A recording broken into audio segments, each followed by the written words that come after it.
Hello and welcome to Nomadic Mind and Soul by Radhika. Today we are going to discuss social contract theory. जी हाँ, जो बहुत बार हमें difficult लगती है समझने में, जो तीन थिंकर्स के बारे में है और जो उनके द्वारा दी गई है, उसको आज हम आसान शब्दों में समझने की कोशिश करेंगे। आखिर सोशल कॉन्ट्रैक्ट थ्योरी क्या है? ये एक ऐसी थ्योरी है जिसमें लोग कुछ अपने राइट्स सेक्रीफाइस करते हैं ताकि एक सरकार बन सके जो उनकी सुरक्षा और व्यवस्था बनाए रखे। अब इसको समझने के लिए एक छोटी सी एग्जांपल लेते हैं। मान लीजिए सोसाइटी में हम क्या करते हैं, गाड़ी इतनी सारी चल रही है, उसमें कुछ तो रूल्स एंड रेगुलेशन लाते हैं ना, या एग्जैक्टली ट्रैफिक रूल्स।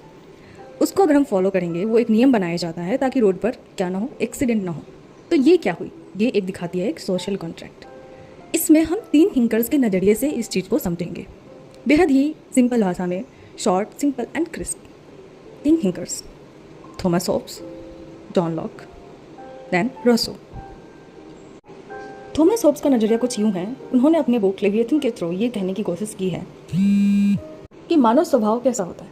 इंसान जो अपने स्वार्थ के लिए कुछ भी कर सकता है, बिना सरकार के हर कोई अपने बचाव के लिए लड़ता है। यहाँ सोशल कॉन्ट्रैक्ट थ्योरी को दिखाते हुए उनका कहना है कि लोग अपने सारे अधिकार एक एब्सोल्यूट किंग को देते हैं। किस लिए? पीस के लिए।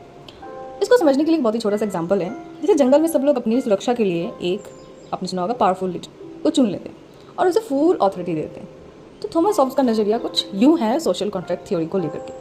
अब आते हैं जॉन लॉक। इनका क्या नज़रिया है?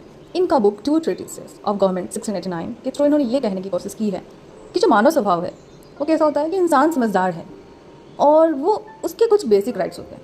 कैसे, क्या क्या चीज़ होते हैं आखिर? सबसे पहले हमारी ज़िंदगी यानी कि life, right to life, liberty, आपको आज़ादी से जीने का हक, एंड प्रॉपर्टी जिसके थ्रू आपको शेल्टर, सब चीज़ें मिलती है, एक राइट मिलता है। और गवर्नमेंट का काम है इन राइट्स को प्रोटेक्ट करना। अगर सरकार फेल हो जाए तो जनता उसे हटा सकती है। ये है सोशल कॉन्ट्रैक्ट जॉन लॉक के हिसाब से। इसको समझने के लिए एक छोटा सा उदाहरण है। इंडियन कॉन्स्टिट्यूशन में कई ऐसे राइट्स दिए गए हैं। अगर कोई गवर्नमेंट ने वायलेट करे तो लोग क्या करते हैं? प्रोटेस्ट करते हैं। इससे लोगों की अलग अलग तरह की राइट्स प्रोटेक्ट होती है। ऐसे हर कंट्री में कॉन्स्टिट्यूशन अपने सिटीजन्स को कुछ ना कुछ राइट देती है और उसको प्रोटेक्ट करने का एक वादा भी। नेक्स्ट आते हैं हम रूसो का नजरिया पे। इनका बुक द सोशल कॉन्ट्रैक्ट 1762 में जो लिखी गई थी, उसके तहत इनका ये कहना है कि जो मानव स्वभाव होता है, यानी कि आदमी जन्म से अच्छा है, लाइक इंसान कोई गलत नहीं है, लेकिन समाज उसे करप्ट कर देता है। तो यहाँ पे उनका सोशल कॉन्ट्रैक्ट कुछ इस तरीक़ा से कहा गया है कि लोग अपने प्राइवेट इंटरेस्ट को छोड़कर एक जनरल विल बनाते हैं सबके भले के लिए। अब एक छोटी सी उदाहरण है, ग्राम सभा मान लीजिए, सब लोग मिलकर क्या करते हैं, किसी टॉपिक के ऊपर फैसला लेते हैं और वो क्या होता है, एक जनरल विल के तौर पे होता है जो सबके लिए वो लागू होता है, जो सबके हक में होता है। वो किसी भी टॉपिक के ऊपर हो सकता है, किसी भी विषय के ऊपर हो सकता है। एक कोट कही गई है इसी के तहत जो बहुत ही फेमस है कि man is born free and everywhere he is in change. इसको अगर समझ ले ध्यान से तो बहुत चीज़ों को हम समझ सकते हैं कि कहा जाता है इंसान तो आज़ाद पैदा हुआ, लेकिन फिर भी वो कई बेड़ियों में फंसा रहता है कि कहीं ना कहीं वो समाज के हिसाब से चीज़ों को चलना पड़ता है, ढलना पड़ता है। एंड रूसो का नज़रिया भी कुछ इस प्रकार है, जो कि एक सबके लिए एक चीज़ हो जो काम करे। अब आखिर आज के समय में हम इसका महत्व किस प्रकार देख सकते हैं, आखिर कैसे इन तीन थिंकर्स के सोच इस सोशल कॉन्ट्रैक्ट थ्योरी को बहुत ही सक्सेस बनाते हैं।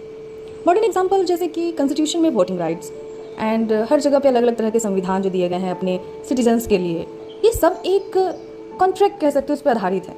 सिविल सर्विसेज हो गए, पब्लिक वेलफेयर प्रोग्राम्स है, वे सब इसी कॉन्ट्रैक्ट के अंदर काम करते हैं। अब जैसे होब्स, इनका मेन था कि पीस के लिए एक स्ट्रॉन्ग किंग का होना। लॉक का कहना है राइट्स का प्रोटेक्शन, एंड रूसो का कि जनता की इच्छा जो है सबसे ऊपर होती है।